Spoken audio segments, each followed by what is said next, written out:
और मध्य प्रदेश की महा डिबेट में आज बात होगी दतिया के दंगल की, जिसका आज सबसे अहम चरण पूरा हो गया। आज जनता ने अपने वोटों की ताकत दिखाई और अपना फैसला ईवीएम में कैद कर दिया। वोटिंग अब पूरी हो चुकी है और अब 3 अगस्त का इंतजार है जब ईवीएम खुलेगी और सामने होगा बीजेपी और कांग्रेस का जनादेश।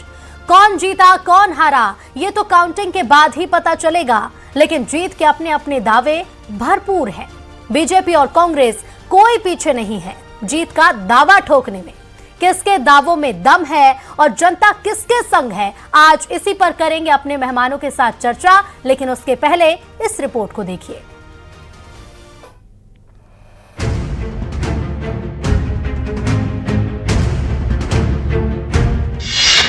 दतिया की चुनावी जंग, जनता किसके संग?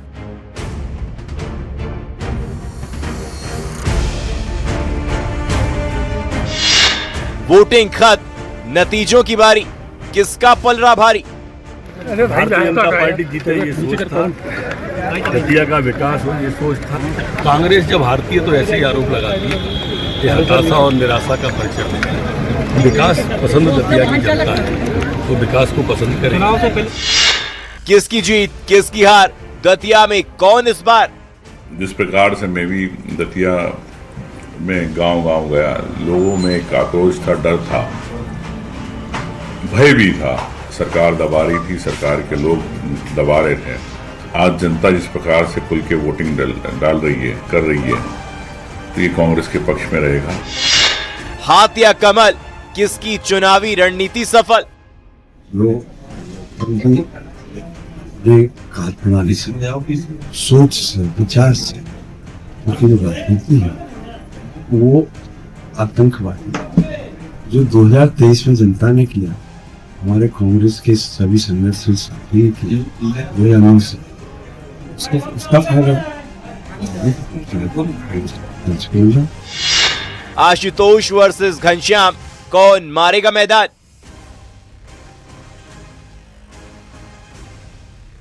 दतिया में वोटिंग खत्म हो गई है। जनता ने अपना फैसला ईवीएम में कैद कर दिया है और तय कर दिया है कि इस बार दतिया पर किसका कब्जा होने वाला है।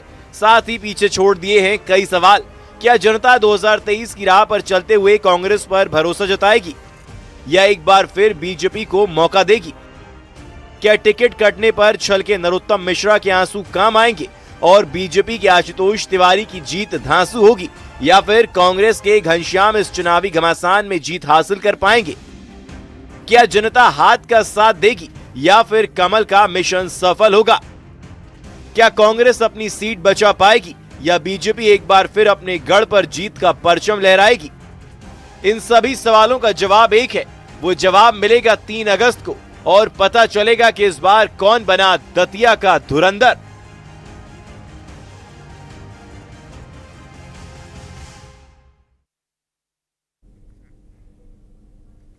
तो सबसे अहम चरण यानी कि वोटिंग पूरी हो चुकी है और इसी पर करेंगे चर्चा। हमारे साथ जो मेहमान जुड़ रहे हैं उनसे आपका परिचय करा देते हैं। बीजेपी से पूर्व विधायक यशपाल सिसोदिया जी हमारे साथ जुड़ रहे हैं। कांग्रेस प्रवक्ता अमित तावरे जी हमारे साथ जुड़ गए हैं। इसके साथ ही राजनीतिक विश्लेषक दिनेश गुप्ता जी हमारे साथ जुड़ गए और आर के शुक्ला जी जुड़ गए हैं, राजनीतिक विश्लेषक हैं। आप सभी का बहुत स्वागत है न्यूज 18 पर। और क्योंकि वोटिंग हो चुकी है और अब इंतजार नतीजों का है, दावे खूब किए गए हैं, लेकिन पिछली बार का बढ़ा हुआ जो वोटिंग परसेंटेज था वो कांग्रेस के पक्ष में गया था। यशपाल जी, इस बार बीजेपी अपनी जीत को लेकर कितनी आश्वस्त है? 100% जीतेंगे इस बात को लेकर के कि कांग्रेस के विधायक प्रत्याशी श्री घनश्याम सिंह जी की मैं बाइट सुन रहा था। वे कह रहे थे कि जनता केंद्र से नाराज है, जनता राज्य की सरकार से नाराज है और उन्हीं के परिवार में उन्हीं के भाई उनसे नाराज हैं। घर परिवार वाले खुश नहीं है और दुनिया भर की बड़ी बड़ी बातें कर रही हैं। कांग्रेस डर और भय के साथ आरोपों की बौछार लगा रही है। आज मतदान को के पहले जीतू पटवारी जी बोलते हैं कि बॉर्डर को सील करेंगे, अवांछित तत्व नहीं घुस पाए। अब चूंकि मतदाताओं ने मतदान कर दिया है, ईवीएम मशीन में भाग्य सुरक्षित हो गया है। अब ये ईवीएम की चौकीदारी की बात करेंगे ऋतु जी, और जब मतगणना आएगी का समय आएगा 3 अगस्त, तो कहेंगे शासकीय मशीनरी का दुरुपयोग हुआ, खरीद फरोख्त हुई, नोट बांटे गए, शराब बांटी गई, ईवीएम मशीन के ऊपर दोष मढ़ेंगे और साथ में अधिकारी और कर्मचारियों को भी कोसेंगे। कुल मिलाकर के भारतीय जनता पार्टी के संगठन ने जिस प्रकार से काम किया, नरोत्तम जी के भी आपने बाइट सुनाई, नरोत्तम मिश्रा जी ने कहा है कि हताशा और निराशा के दौर में कांग्रेस है, जब जब कांग्रेस हारने की ओर होती है तब तक आरोपों की बौछार लगा रही है। नरोत्तम जी ने यह भी कहा है, आपने ही सुनाया है, कि विकास के एजेंडे पर भारतीय जनता पार्टी के उम्मीदवार अभिषेक तिवारी जी को सफलता मिलेगी। भारतीय जनता पार्टी की नेतृत्व वाली केंद्र की सरकार की और राज्य की सरकारों का जो कामकाज है, उस कामकाज के आधार पर जनता भारतीय जनता पार्टी के उम्मीदवार को भारी मतों से जिताएगी। और मैं ये भी कहना चाहता हूं कि अगर जनता में आक्रोश होता तो चुनाव में बहिष्कार होता, मतदान के 71.44% आंकड़ा नहीं पहुंचता। कुल मिलाकर के जनता ने जनमत को तैयार करने के लिए बहुत प्रसन्नता के साथ, बहुत खुशी के साथ मतदान केंद्रों पर लंबी लंबी लाइन लगा करके 7 बजे तक मतदान चल रहा था। लेकिन ये जो आश्वासन आप दे रहे हैं यशपाल जी, इसका क्या आधार है कि 71% जो वोटर्स हैं वो सारे बीजेपी के पक्ष में चले गए? 80% वोटर्स में से 8000 का अंतर था पिछली बार जब कांग्रेस के पक्ष में वोटिंग हुई थी। अमित तावरे जी हमारे साथ जुड़ गए हैं, कांग्रेस प्रवक्ता। अमित जी, कांग्रेस क्या कहती है, क्या दावे आप वोटिंग परसेंटेज की बात कांग्रेस के हैं?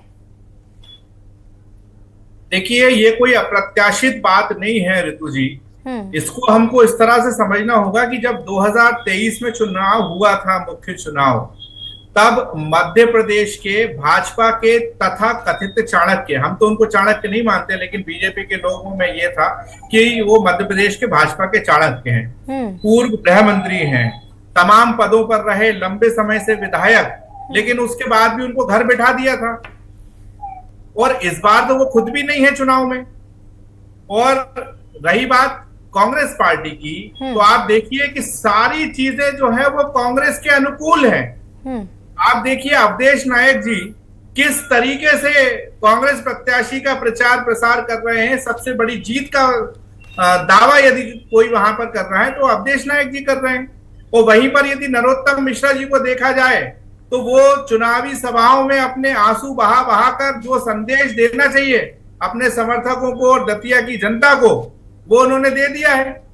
तो मेरा कहने का मकसद ये है कि जब 160 से ज्यादा विधायक, सारे सांसद, पंच से लेकर प्रधानमंत्री आपका, तब आप दतिया को नहीं जीत पाए, तो आशुतोष तिवारी जी का तो कोई ऐसा इतिहास भी नहीं रहा है वहां पर। तो भारतीय जनता पार्टी निश्चित तौर पर एक बहुत बड़े अंतर के साथ एक बार फिर से दतिया चुनाव हारने जा रही है। और ये मैं इसलिए भी बोल रहा हूं क्योंकि मैं भी वहां पर रहा हूं चुनाव में। वहां का चुनाव जनता लड़ रही है, क्योंकि जनता ने समय देखा है, नरोत्तम का भय का वातावरण देखा है, डर का वातावरण देखा है। आप कल्पना करिए कि जब नरोत्तम मिश्रा जी को टिकट नहीं मिला तो वहां के कलेक्टर और एसपी इतने अक्षम थे कि वो 12 घंटे तक नेशनल हाईवे को नहीं खुलवा पाए। वहां के लोगों को परेशानियों का सामना करना पड़ा। नरोत्तम जी ने खुली धमकी दी वहां पे एसपी को कि मैं दोस्ती भी बहुत अच्छे से निभाता हूँ और दुश्मनी भी याद रखता हूँ। ठीक है, कहीं ना कहीं भारतीय जनता पार्टी की गुटबाजी है जो बिल्कुल एकदम सतह पर आ गई है। ठीक है, इसका जवाब बीजेपी से लेंगे कि ये गुटबाजी है, और अगर गुटबाजी है तो क्या इससे पार्टी निकल पाई है। वरिष्ठ पत्रकार सतीश एलिया जी भी हमारे साथ जुड़ गए। सतीश जी, आपका भी बहुत स्वागत है न्यूज 18 पर। और सतीश जी, अभी तक जो ट्रेंड रहा है कि उपचुनाव के जो नतीजे हैं वो अक्सर सत्ता पक्ष के फायदेमंद ही साबित होते हैं, लेकिन इस बार परिस्थितियां कुछ बदली, चाहे वो टिकट का चुनाव हो, प्रत्याशी का चुनाव हो, और उसके बाद प्रचार में मंच पर देखने वाले वो दृश्य। तो इस बार किस तरह की संभावनाएं बन रही हैं सतीश जी? देखिए, ये जो धारणा है कि सत्ता पक्ष के पक्ष में ही फैसला आता है उपचुनाव का, ये गलत साबित पहले भी हो चुकी है।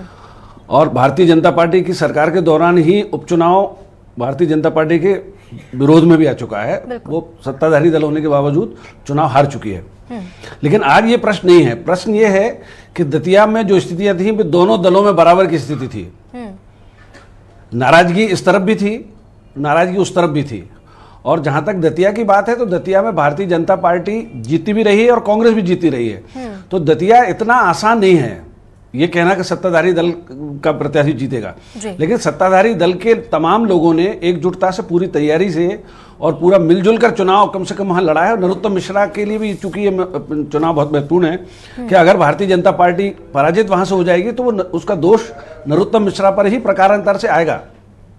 तो जाहिर है वो ऐसा नहीं चाहेंगे, उतना उनका इतना बड़ा लंबा राजनीतिक करियर है, लेकिन निर्णय जनता को ही लेना है। और कांग्रेस की तरफ भी वही स्थिति है। अब चूंकि मतदान हो चुका है संपन्न, तो अब हमें इंतजार नतीजे का ही करना होगा और इसके बाद उसका विश्लेषण करना पड़ेगा कि भारतीय जनता पार्टी जीतती है या कांग्रेस जीतती है, तो वो कारण क्या है जिसकी वजह से ये नतीजा आया है। बिल्कुल, इन कारणों पर भी नजर डालना बहुत जरूरी होगा। दिनेश जी, क्या लगता है कि इस बार का जो वोटिंग परसेंटेज है पिछली बार की तुलना में कुछ कम है, इसके पीछे का क्या कारण हो सकता है और क्या इन कारणों का असर रिजल्ट पर दिखाई देगा? देखिए, अभी फाइनल फिगर अभी आया नहीं हाँ। है। लगभग जो पिछली बार था आम चुनाव में, हो सकता है कि उसी के करीब हो। और लगातार हम देख रहे हैं कि पिछले 3 चुनाव से वहां पोलिंग परसेंटेज लगातार बढ़ रहा है। देखिए, क्या है कि ये होता है कॉन्स्टिट्यूंसी मैनेजमेंट का काम। यदि नरोत्तम मिश्रा लगातार चुनाव लड़ रहे थे और इसके बावजूद वहां वो चुनाव हार जाते हैं, हाई परसेंटेज में हार जाते हैं, 80% जब हुआ तो वो 7,000 से ज्यादा से चुनाव हार गए। तो इसका मतलब ये है कि जो हाई परसेंटेज वहां है वो एंटी इनकम्बेंसी के कारण था, तो हार गए।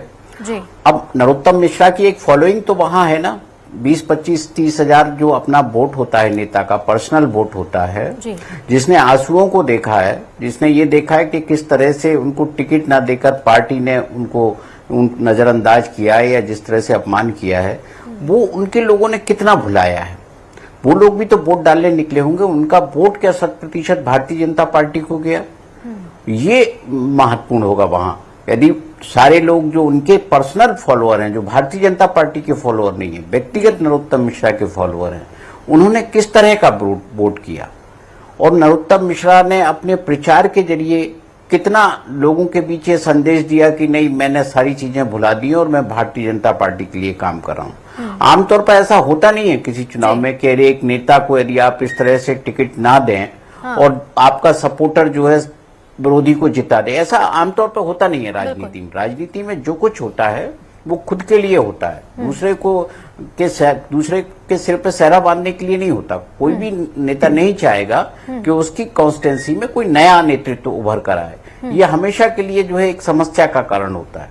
तो नरोत्तम मिश्रा भले ही वो एक जो है उनके लिए एक रिस्क वाला मामला है, लेकिन ये भी तो होगा ना कि पार्टी का फैसला जो था वो उस पर भी तो सवालिया निशान खड़े होंगे कि यदि वो हार जाते हैं आशुतोष तिवारी, तो नरोत्तम मिश्रा भी सवाल पूछ सकते हैं कि भाई आपने मेरा किस आधार पर काटा था। बहुत सारी सियासत है जो ये डिपेंड करती है कि नरोत्तम मिश्रा के आंसुओं की कीमत भारतीय जनता पार्टी किस तरह से चुका रही है। जी बिल्कुल, और बहुत ज़रूरी भी है दिनेश जी दोनों पहलुओं को समझना कि वो नाराज़गी थी उसका असर देखने को मिलेगा या फिर जो सपोर्ट उन्होंने फिर उस पर उसके बाद मंच पर आकर के उसका असर देखने को मिलेगा। आर.के. शुक्ला जी, तमाम मुद्दे रहे और इसी बीच आरोप भी खूब लगाए गए। जीतू पटवारी ने भी कई बड़े बड़े बयान दिए और आज भी वो स्थिति बनी जब पोलिंग बूथ पर, मतदान केंद्रों पर भी हमने देखा है कि दो पक्ष आपस में भिड़ गए। ये आरोप लगाए गए हैं कांग्रेस की तरफ से कि फर्जी वोटिंग के लिए लोग पहुंचे हैं। तो पहले से ये आरोप प्रत्यारोप का जो दौर चलता रहा, इस बार के उपचुनाव को इस आरोप प्रत्यारोप ने कितना खास बनाया है?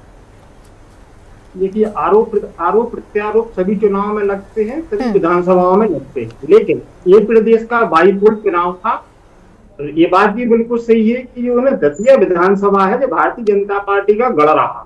2008, 13 में, 18 में नरोत्तम मिश्रा जी वहां से विधायक बनकर आ गए, चुने गए हैं और उन्होंने दतिया का काफी विकास भी किया है, इससे कोई इनकार नहीं कर सकता है। लेकिन साथ ही साथ इस पे भी ध्यान देने की आवश्यकता है कि इस बार जो वोटिंग परसेंट है तकरीबन 9% कम हुआ है। पिछली बार 80.22 के आसपास था, इस बार 71.44 के आसपास रहा है। अब ये 9% जो वोटर हैं ये किसके कम हुए? ठीक है, पहला प्रश्न ये है, क्योंकि अगर ये 9% पर्सनली बीजेपी के कम हुए हैं तो बीजेपी को नुकसान होने जा रहा है। लेकिन मेरा मानना है कि जो तीसरा कैंडिडेट था आसापा के दामोदर यादव, निश्चित रूप से उनको जितनी बढ़त मिलेगी वो पूरी की पूरी बढ़त कांग्रेस के कोटे से कम होना है। हाँ, कुछ परसेंट यादव समाज का है जो भारतीय जनता पार्टी से शिफ्ट होकर उनकी तरफ शिफ्ट हुआ है, इससे इनकार नहीं कर सकता। दामोदर यादव भी फैक्टर थे जो प्रभावित करेंगे, लेकिन फिर भी उन सब चीजों के बाद भी हमें 3 तारीख का इंतजार करना चाहिए, क्योंकि ये ना भविष्यवाणी तो मैं कर नहीं सकता। बिल्कुल। और लोग क्या अंदाजा लगाया जा सकता है कि इस चुनाव में अगर भारतीय जनता पार्टी का जो बेस केडर था वो वापस भी तरफ आ गया है तो बीजेपी को उसका फायदा मिलेगा। जी यशपाल जी, कांग्रेस की तरफ से आरोप यही कि जब 2023 में स्थिति आप ही के पक्ष में थी, सरकार पहले से आपकी, केंद्र में भी आपकी सरकार, और ऐसे में बड़ी संख्या में आपके विधायक और उस बार सीट चली जाती है, तो क्या उपचुनाव में भी ये बीजेपी के लिए काफी चुनौतीपूर्ण रहा इस सीट को अब अपने पक्ष में लाना और वोटर्स को साधना? नहीं, देखिए ऋतु जी, उपचुनाव को लेकर के आम चुनाव और उपचुनाव में थोड़ा सा अंतर आ जाता है, और उस अंतर को पाटने को लेकर के ही भारतीय जनता पार्टी के सारे वरिष्ठ नेताओं ने, संगठन ने, जनप्रतिनिधियों ने जिस प्रकार से वहां पर ताना बाना बुना, जिस प्रकार से वहां पर समर्पण किया, उसके आधार पर निश्चित रूप से भारतीय जनता पार्टी को विजय श्री प्राप्त होगी। मैं आदरणीय अमित तावरे जी ने जो गुटबाजी का भारतीय जनता पार्टी पर आरोप लगाया है, उसका जवाब देना चाहूंगा, और आपने भी कहा था कि इसका जवाब तो यशपाल सिसोदिया से लेंगे। मैं बताना चाहूंगा कि अवधेश नायक जी को किस प्रकार से मनाने को जाना पड़ा। सार्वजनिक रूप से दिग्विजय सिंह जी ने माफी मांगी अवधेश जी से, और अवधेश जी के मन में आखिर क्या चला होगा कि मेरा टिकट दे दिया जाएगा इस शर्त पे भाजपा से वो कांग्रेस में उनके साथ धोखेबाजी करी है। फिर मैं ये भी कहना चाहूंगा कि राजेंद्र भारती जी मात्र 2 दिन, आखिरी के 2 दिनों में दिखे। कहा जा रहा है कि उनका कोई ऑपरेशन हुआ था, हो सकता है उनका ऑपरेशन हुआ होगा, लेकिन ऑपरेशन के बाद भी वो इस स्थिति में तो आ जाते हैं। आजकल तो ऑपरेशन अगर अपेंडिक्स का होता है या किसी छोटी मोटी बीमारी का होता है तो 2-3 दिन में आदमी नॉर्मल हो जाता, लेकिन बीमारी के नाम से, अस्वस्थता के नाम से राजेंद्र भारती जी भी नहीं निकल पाए। अवधेश जी ने भी तो क्या यशपाल जी आप चाहते थे, यशपाल जी, तो क्या बीजेपी चाहती थी कि राजेंद्र भारती जी ऑनलाइन किसी तरह का वीडियो जारी करते, बताते, अपने हेल्थ अपडेट बताते और फिर कहते कि मैं किस दिन से प्रचार में आऊंगा? कुछ इस तरह की स्थिति स्पष्ट होती कांग्रेस की तरफ से, यशपाल जी? नहीं, उन्होंने तो अपील भी जारी नहीं करी ना ऋतु जी, आपने तो मेरी मुंह की बात छीन ली। वो तो अस्वस्थ ऐसे हो गए कि आखिरी में एक सभा में, अंतिम सभा में जाकर के बैठ गए। तो राजेंद्र भारती जी नाराज, अवधेश जी नाराज, नकुल नाथ जी गायब, कमलनाथ जी गायब, और सारे के सारी जिम्मेदारी और जवाब दी जीतू पटवारी जी के सर माथे पे। और अभी मैं उमंग सिंघार जी को सुन रहा था, आपने सुनी उमंग सिंघार जी की? भाई उमंग सिंघार जी कह रहे थे कि मतदाता डरा हुआ है, मतदाता भय में है। अरे जब मतदाता डरा हुआ होता है तो खुल करके सामने आता ही है। आप कह रहे हैं कि जनता में आक्रोश है, और जब जनता में आक्रोश है तो जब आक्रोशित जनता होती है तो ऋतु जी किसी से डरती नहीं है। अब दोहरी मानसिकता में उमंग सिंघार जी बयान दे रहे हैं, एक तरफ तो आक्रोश बता रहे हैं कि मतदाताओं में आक्रोश था, दूसरा ये भी कह रहे हैं कि जनता डरी हुई थी। आक्रोशित जनता तो खुल करके बोलता है ना, उसको किससे डर है, उससे किसको चिंता है? लेकिन आक्रोश नहीं है, भय नहीं है, जनता विकास चाहती है, और विकास के एजेंडे पर भारतीय जनता पार्टी को वोट मिल रहे हैं, और भारतीय जनता पार्टी 3 तारीख को उपचुनाव जीतेगी। ठीक है अमित जी, यशपाल जी की बातों को आपने सुना, उन्होंने जिक्र किया कि किस तरह से कांग्रेस में गुटबाजी पहले रही है। कई बार वरिष्ठ नेताओं के बयान भी सामने आ चुके हैं, मंच से जब नसीहत दी जाती है, फिर अपील की जाती है कि हमें एकजुट होकर रहना पड़ेगा। नेताओं की गैर मौजूदगी क्या कांग्रेस के लिए नेगेटिव साबित हो सकती है अमित जी? क्योंकि जीतू पटवारी ने खुद कहा प्रचार के दौरान कि ये नई कांग्रेस है, बदली हुई कांग्रेस है, तो नई कांग्रेस से क्या समझा जाए? देखिए ऋतु जी, गुटबाजी किसे कहते हैं मैं आपको खुलकर बताता हूं। गुटबाजी उसे कहते हैं जब भारतीय जनता पार्टी के सर्वोच्च नेता नरेंद्र मोदी को दतिया के भारतीय जनता पार्टी के कार्यकर्ता नरोत्तम मिश्रा जी के गुंडे खुलेआम अपशब्द कहते हैं। गुटबाजी इसको कहते हैं कि जब नरोत्तम मिश्रा जी के समर्थक आज भी वो वीडियो डाले हैं जिसमें हमारे सम्मानित मुख्यमंत्री को मां बहन की गालियां बकते हैं। गुटबाजी उसको कहते हैं कि जब नरोत्तम मिश्रा जी मंच से कहते हैं कि तुम लोगों को लग रहा है कि मेरा टिकट आशुतोष ने कटवाया है, आशुतोष की इतनी क्षमता है क्या? टिकट जिसने कटवाया है मैं उनसे बात करूंगा। गुटबाजी इसको कहते हैं। हमारे यहाँ तो देखिए आप, जब से 2023 के बाद से माननीय जीतू पटवारी जी और उमंग सिंघार जी की जोड़ी आई है, आप बिंदुवार देखिए, सिलसिलेवार देखिए, जो भी उपचुनाव हुए हैं इनके मध्य प्रदेश के सर्वोच्च नेता शिवराज सिंह चौहान साहब बुधनी से 1.25 लाख से जीतते थे, 12,000 पर लीड आ गई। और श्योपुर में जो दतिया के एकदम पास है वहां पे तो इतिहास रच दिया हमारे कांग्रेस के कार्यकर्ताओं ने।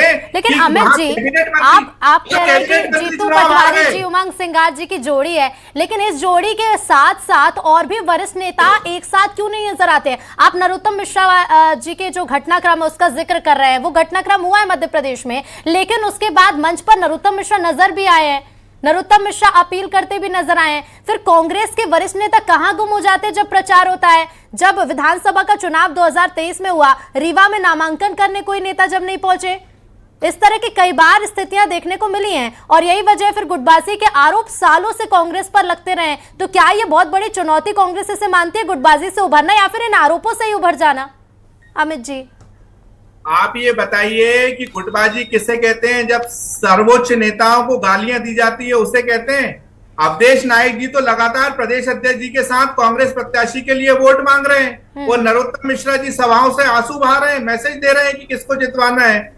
तो ये कहाँ गुटबाजी है, ये बात आप बताइए मुझे। इसका जवाब मैं नहीं, इसका जवाब यशपाल जी देंगे। गुटबाजी किसे कहते हैं? मैं किसी दल की नहीं हूं जो मैं बताऊंगी कि गुटबाजी किसे कहते हैं। जिन दलों में होती है दल बताएंगे। यशपाल जी, अगर बीजेपी में हो रही है गुटबाजी तो जवाब दीजिएगा। रितु जी गुटबाजी इसे कहते हैं कि उपचुनाव में, चलते उपचुनाव में आगर मालवा के कांग्रेस के विधायक श्री बाबू सिंह जी किस प्रकार से, अरे दतिया में नहीं आना, आपकी अनुशासनहीनता तो देखो, उनको आना था चुनाव प्रचार में अमित जी, और वो कह रहे हैं कि जीतू पटवारी जी के नेतृत्व में सरकार नहीं बन सकती, जीतू पटवारी के नेतृत्व में चुनाव नहीं जीता जा सकता। ठीक है, आरोप खूब लगते रहे हैं। चुनाव हो चुका है, महत्वपूर्ण चरण था आज का दिन, काफी महत्वपूर्ण, लेकिन अब इससे भी जरूरी है 3 अगस्त का दिन, जब देखना होगा कि किसके दावों में सच्चाई और कौन बनेगा जनता का जनप्रतिनिधि। आप सभी का बहुत शुक्रिया इस चर्चा में भाग लेने के लिए।